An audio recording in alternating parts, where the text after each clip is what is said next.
Welcome. In front of me is a Xiaomi 11T Pro, and today I'll show you how to capture a screenshot on this phone. So to get started, you will want to open up any kind of content that you wish to capture. I'll be using settings for this as an example. And once it's open and visible on the screen, you have two different ways of capturing your screenshot.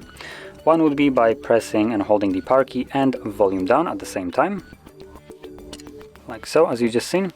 It gives you this pop-up with an option for scrollable screenshot, which I'll go into in a moment, and also send as a share option.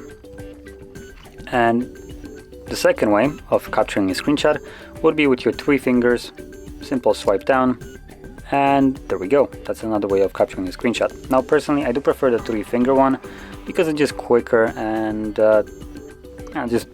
easier. All you do is just swipe like this and you're done.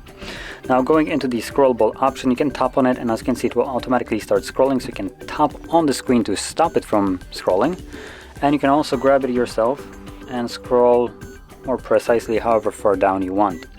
And the way this works is it will capture basically content from the moment that it started at the very top, so the point that you actually see on the screenshot, and you will scroll, or you can scroll down however far down the page can be scrolled.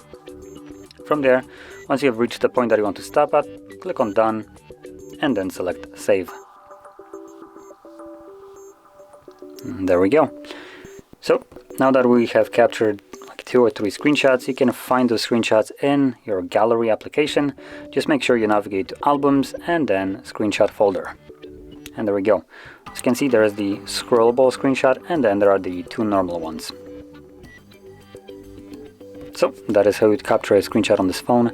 And if you found this very helpful, don't forget to hit like, subscribe, and thanks for watching.